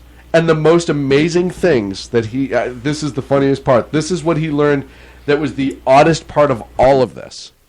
There was something more odd? All the traffic cops, which there's not a lot of traffic, but all the traffic cops, female. You know how you get that job if you're a traffic cop? No. Have to be a virgin. And he said the tourist guide... I wonder if it's like that in California, too, for the highway patrol. His tourism director, or whatever the guy was like... he had a weird pride about that, and he kept bringing it up. Almost like it was like the purity of the women there and how pure they were. So what happens if they lose their virginity while they're on the job? I don't know. I guess if the light turns red, I don't know. Do they check? I would... How would you even check that unless... I mean, I know how you would check that, but... I mean, is that part of, like, their roll call or whatever every single day? Like, it's just a very bizarre thing. And he was like, that got brought up by this guy more than anything else. Really? Yes. He said it was like a weird point of pride. He said, I think it was the purity thing. I think it was the purity aspect. Did he say the guide was nice? Like, were they welcoming to him? He said they were very, very pleasant, but they were very strict on the rules. There is, and I know we... Are they pretty good about keeping you in line on the rules or educating you on the rules? Yes. Because they don't want... I wouldn't think they'd want an international incident. No. Has North Korea ever imprisoned... Americans? Yeah, they have. Absolutely. And that's what I mean, right? Is it common, or do they try to avoid that because they want the dollars? Or I'm not sure. What's there to even tour? Well, and So he said one of the strangest things he saw is there is this gigantic hotel that is like a pyramid. Not so much like the Luxor in Las Vegas, but more like a block pyramid, if you will. Okay. Like Legos. But it is like hundreds of stories tall and wide and just insane. But because the building was built so poorly, parts of it have slipped and it's essentially condemned and vacant. It's only like 20 years old. But it was just, they have such poor construction and engineering that the building literally was slipping. But they have a gigantic satellite on top that the Egyptians rent for part of their satellite communication systems. It's not funny that the Egyptians run a satellite on top of a pyramid. Anyways, go ahead. I never even thought about that till you said it, but yeah, so it is kind of funny. So this whole building don't they have their own pyramids to put some stuff on top of? Only exists because of that. Because the Egyptians pay money, right? That's it. It's absolutely crazy to me. So were the hotel accommodations nice? He said they were like a Midtown Holiday Inn, like Detroit Holiday Inn. It wasn't dirty. There weren't cockroaches or anything like that, but it wasn't like luxury by any stretch of the imagination. And that was their luxury hotel. That was their luxury hotel. So, I mean, you would think, though, like, if you're an American to spend money, like, Kim Jong-un would come greet you at the airport. Hey, buddy, how you doing? You want to go see some things? Maybe pay some strippers or write me a check, something like we're pretty poor. We need all the help we can get. Be my friend. Like, you know what I mean? But instead, it's very, very, very limited. Listen, we are up against a break. When we come back, I really can't read the last story. My glasses, you can't read glasses are off. It's the Paris train attack. It's kind of a big deal. Oh, yeah. My glasses are off. How bad is that? Right here on the SHR Media Network, you're listening to the Sackheads Radio Show. I can't see. In a world controlled by corrupt politicians, You got a business. That you didn't build that. a team of ordinary men emerge from the ashes to give voice to the voiceless and hope to the hopeless. Sackhead Sean. Dude, I'm not saying half of the stupid promo. Sackhead Clint. All good friends of ours usually show up drunk. Also starring Sacco as the producer. I'm a little bit drunk, I'm a little bit drunk, 'cause I'm drinking. They are the Sackheads Radio Show. Every Wednesday at 8 p.m. Pacific on shrmedia.com.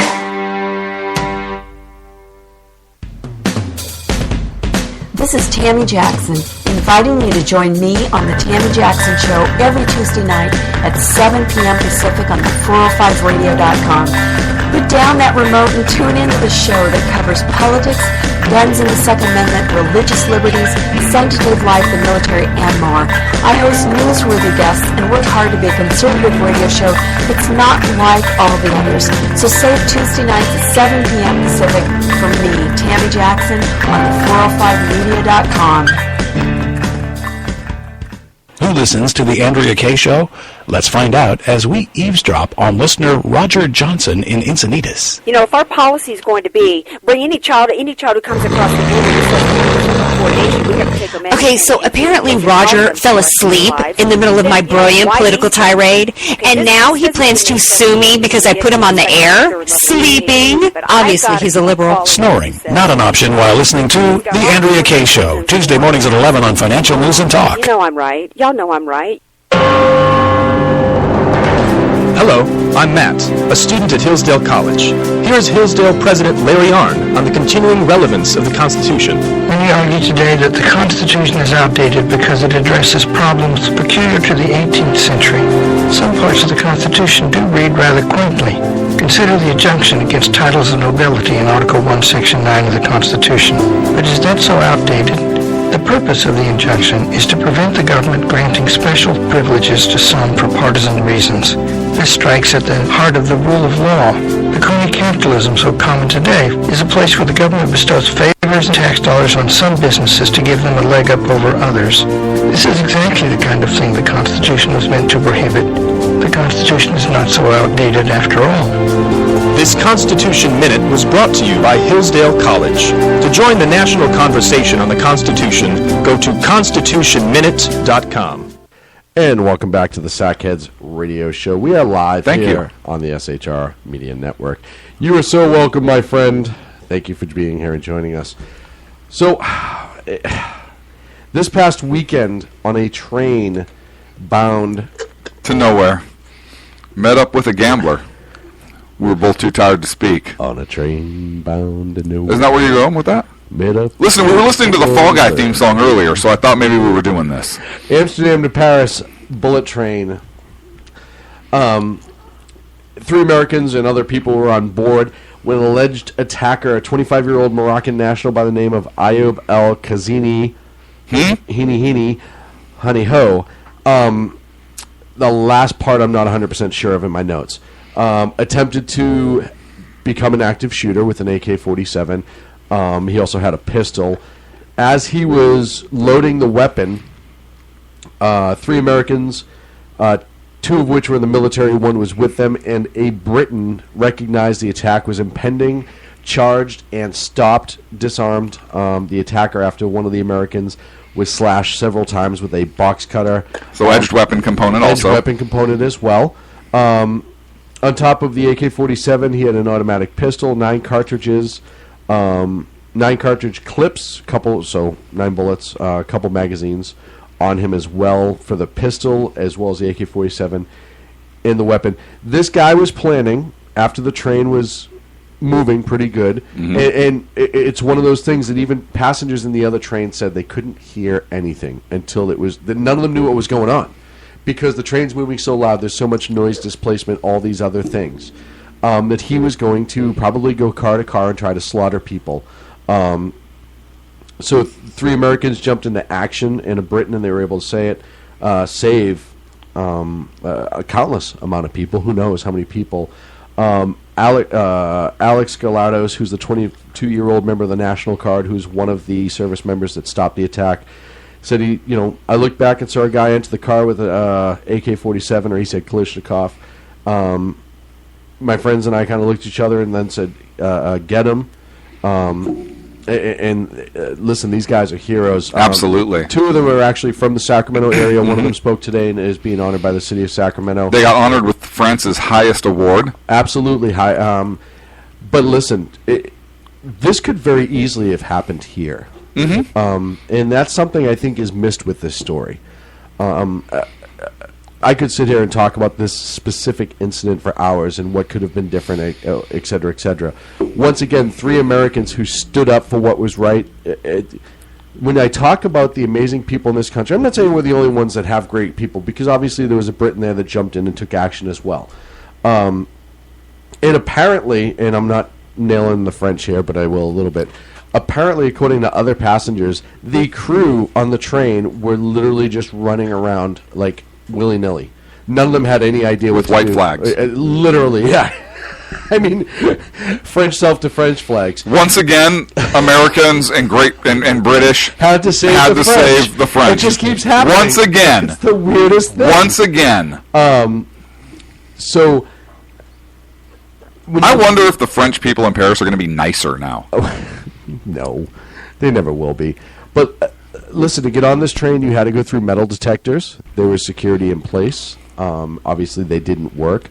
In this country, you don't have to go through any of that to get on trains.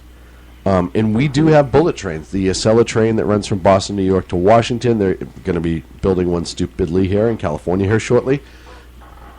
This is something that, in my opinion, was probably a test run. This was a full-on attack that was going to happen. No, exactly, but it was to see how successful it could be. Much like Mumbai. We said Mumbai was the test run for other incidents that we've seen. The mall attack in Kenya, it was believed to be plotted at this place. This was the first that I've seen like this. We've had other track on rail system. There was the Koreas that were Japan that was gassed 15, 20 years ago with that screwball group. I think this was just another. I think this was an individual that was exercising the individual jihad. Again, terrorism charges have been brought against this individual. and I think it was another attack that was foiled, thank God. But that was going to unfold, and the train happened to be the target that this individual picked. Well, and don't get me wrong. I think that other individuals bent on jihad or maybe small cells are looking at rail systems potentially, but I don't know that this individual was sent out specifically to kind of test the waters on trains. I think that that's just the target that he chose. Well, and he is being questioned by French authorities right now, and I'm sure there's a lot of pleases involved. But please tell us why. No. Oh, monsieur, I have a croissant for you. No. That's actual transcript, I think, from the interrogation. Is that? I didn't see that one. That's not confirmed, but you never know. On that train, I'm sorry. When we talk about Europe and we talk about Belgium and we talk about France, France has had 850 people leave to fight in Syria and Iraq on behalf of jihad. Belgium has had 300.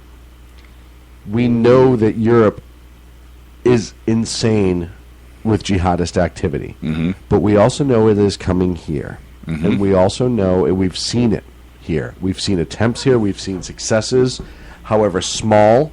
And this brings you to just yet another place that you need to be concerned.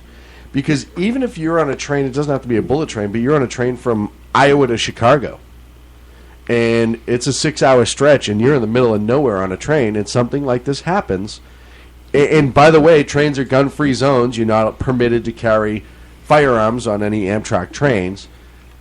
The bad guys know that. And you get out there, it's like being in the middle of nowhere, right? You get 2 or 3 guys on the train that have a couple rounds of ammunition. There's some serious damage being done. Oh, yeah. So this is yet another opened eye that we need to use and examine the threat of jihadists here in this country. And again, so in this country, how are we securing our rail lines? Now, I do know that there are Viper teams through the transportation that do sometimes patrol trains. Amtrak train line here does have their own police department. Southern Pacific, I believe, has their own police department. A lot do, yeah. Mm-hmm. But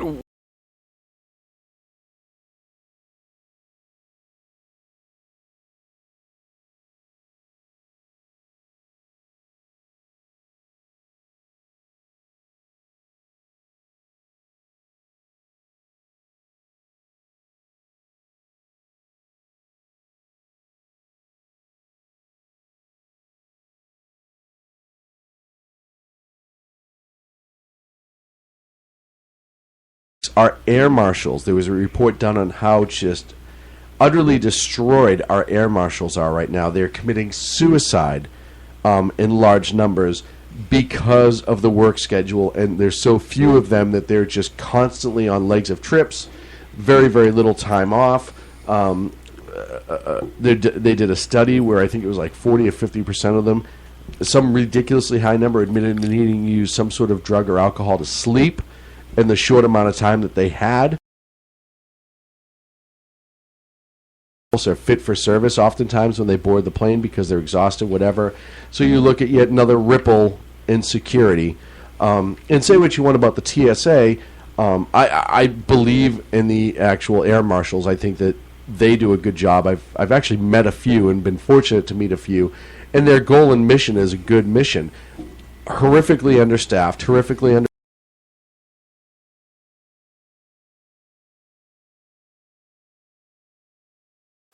A cop in a public place, like a sports arena or something like that. The need is there. Even if some people don't like it, that need is there.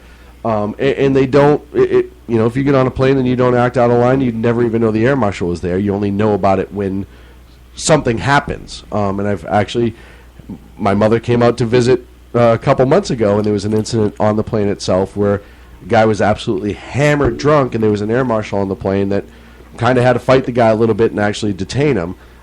But he was becoming a problem and could have become a much worse problem. So the need is there. And I know Amtrak is a private entity, and perhaps, let me rephrase that.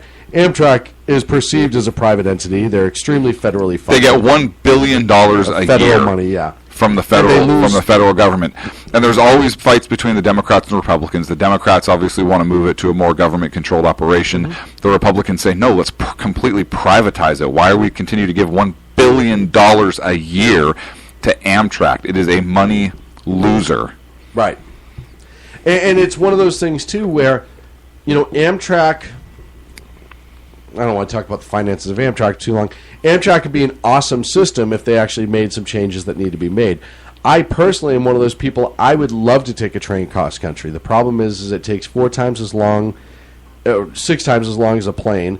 It would just be for the experience of it. It would be for the experience, but the amount of money that it costs to do it, it's like $1,800 to go one way.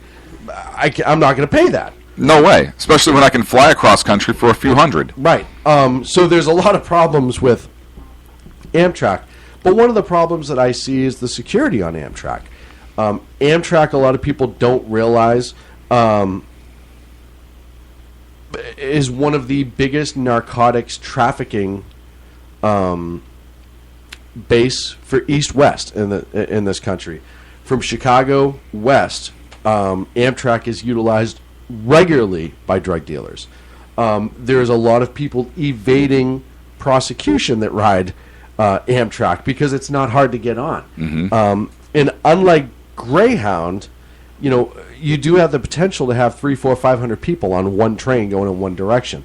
So when we talk about these incidents, we always have to look at the security in this country. And listen, I look at Amtrak like I look at airlines. If you choose to fly it, then you have to choose to go through their security procedures, especially if it's truly private, right? Mm-hmm. And that's something that I think we need to look at. But also, this is another incident of, like, if it is what you said, where it wasn't a dry run, it was this guy took it upon himself, it's continuing to happen. And even with these ISIS attacks, or these ISIS, the number 2 guy from ISIS got bombed and killed the other day. There's been a couple other progressions as far as the attack on ISIS. But these attacks are going to get worse as time goes on before they get better. Because, and as we see with Kurt Schilling in ESPN the other night, apparently you can't even speak out against extreme Islam without losing your job, and the political correctness team just runs amok. Right. And he didn't say all Muslims. His tweet was very specific to radical Islam. And he equated them to Hitler. To the Nazis. To the Nazis. There's similarities there. There's a lot of similarities there. Yes. If I was a statistician, I'd be looking at the numbers going, you start looking at everything, kind of adds up, right? But we are so... You can't say that. Exactly. We are so afraid to look at radical Islam. We're not. Well, this country is.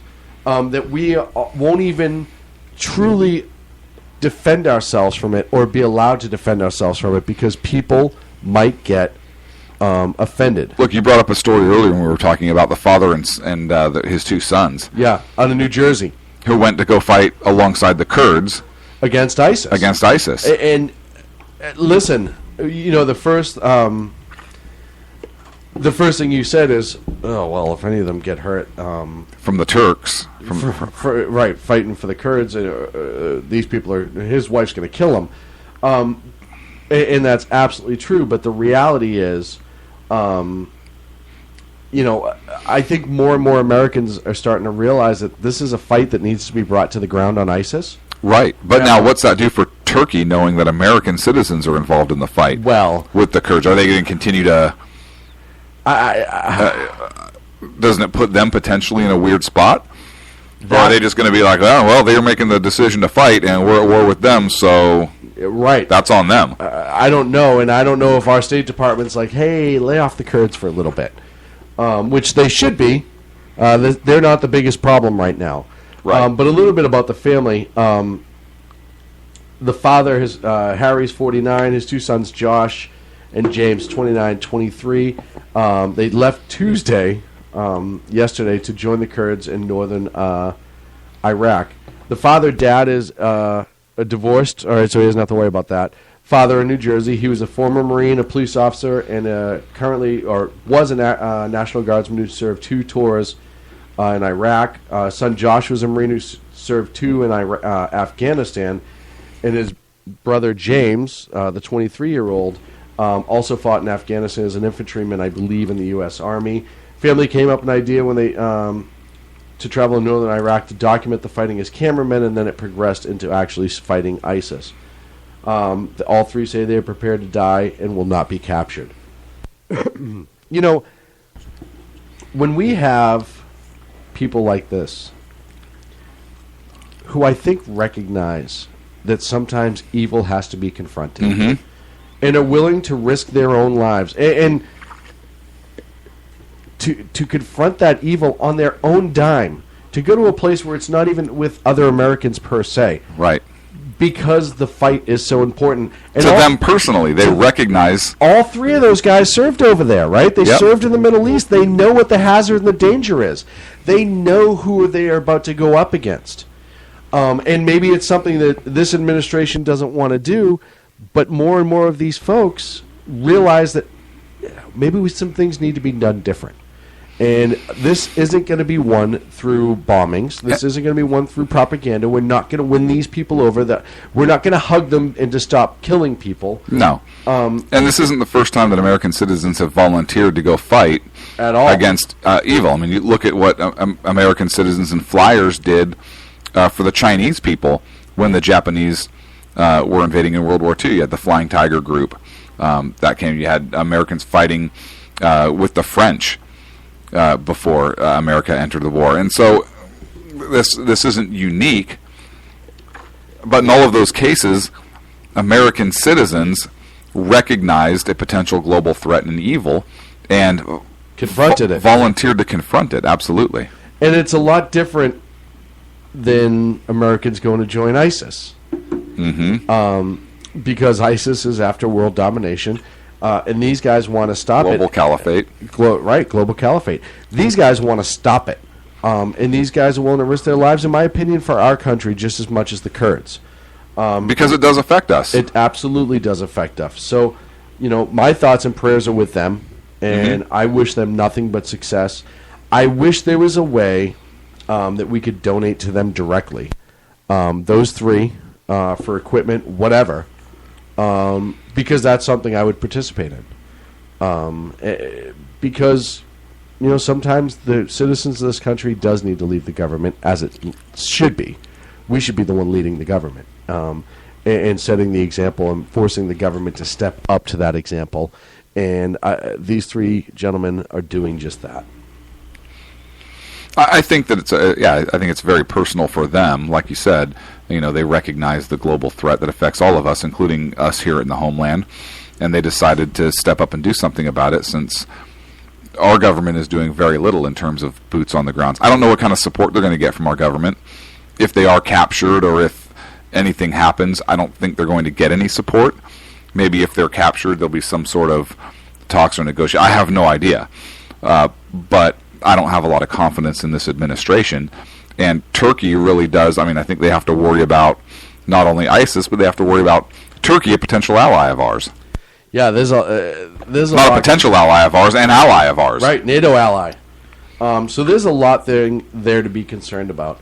And you know, we talk about the Kurds, and I understand there is the terrorist wing of the Kurdistan people, if you will. They're terrorism. They just happen to be Kurds.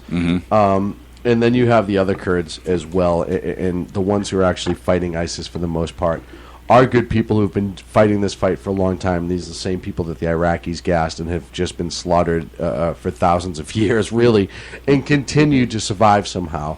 And you know, I've talked about the Kurds before, and I've talked about how I think they're so important in this fight, and it's really... So they're the only ones that seem to be fighting. And they're the only ones that seem to get it. Like fighting boots on the ground fighting, not, we're going to fire a missile here, or we're going to fly over and we're waiting 45 minutes for clearance. We can't launch our stuff. Right, we'll drone this, or, blah, blah, blah, blah, blah. So, I'm just glad that somebody finally, and you know what? I think you'll see more and more Americans starting to do this. I had a young man who used to work for me that was a Marine that did time over in Afghanistan, who said just recently that he was starting to research how to fight for the Kurds, and that may be something that he would do. So I do think it's amazing to see Americans leading the way yet again in this country. And sometimes the right thing isn't the popular thing. And I'm sure there are people in this country who are going to sit there and just talk about how horrible it is that they just want to go kill Muslims for no reason. These people must be animals to just want to go and murder these people who are just confused and blah, blah, blah, blah, blah, blah, blah, blah, blah. When the reality is they want to go vanquish evil, and I have to applaud that.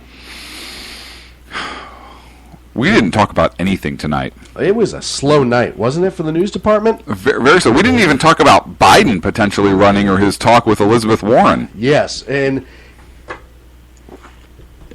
that was one of our on-deck segments, but we didn't have a chance to get it.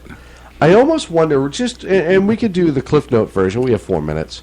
I almost wonder that talk was, hey, I need you to get the progressive vote. So if I get that far, you said you won't run for president. What about vice president? Because Sanders won't have her. I think Sanders is too much about Bernie. He wants to be the top socialist. But do you think Biden would want a socialist running mate? I don't think Biden is a socialist. I don't think so, but I think to get the votes and be elected. Or does he just want her support and endorsement? Oh, I bet you VP. I bet you he's looking at her for VP. I know he came out and said he doesn't know if he has the emotional strength left in the tank to run for office. And Clinton came out and she did say the classy thing and say, hey, he needs to have the space to make his decision. In order to make his decision. And I'll tell you what, if I'm the Democrats, I'm pushing for Joe to get in. Mm-hmm. I'm pushing for him because... And there is a push to get him in. Right, because they have nothing... He is the white horse. As scary as it is, he is the great white hope for the Democrat Party. It's Joe Biden. Crazier words have never been spoken. That tells you how screwed up the Democrats are right now. Where Biden is the savior. Just think about those words. And Biden is politically astute. Oh, absolutely he is. He is an intelligent man. Right. All the craziness we give him on the show, he's a smart guy. He's a very smart guy. Like I said, I would love to have a drink with the guy. Oh, I would. Dude, I absolutely... I would probably... I would go pretty far in order to get that drink. But the man can debate. Yeah. You know, the man can articulate a position. He's out of his mind sometimes, which I think is hilarious. I don't know if I want him as president. But think about it. You could potentially have Biden, Trump, two guys with a I don't give a crap attitude. Right, going at each other. Can you imagine that debate? Oh, I would love to cover that.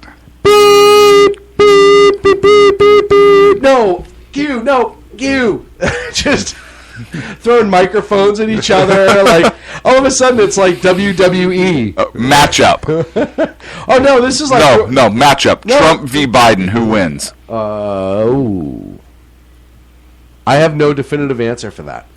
Gotta pick one. Wait, are we talking legit matchup or we're talking presidential matchup? No, we're talking Clint Eastwood, Heartbreak Ridge, in the pit matchup. I'm gonna the game we play. I'm going to give it to Biden. I'll give that matchup to Biden. Really? Yeah, he just seems like he'd never quit. Yeah. He just seems like I got to give that to Biden. They might end up making out in the mud.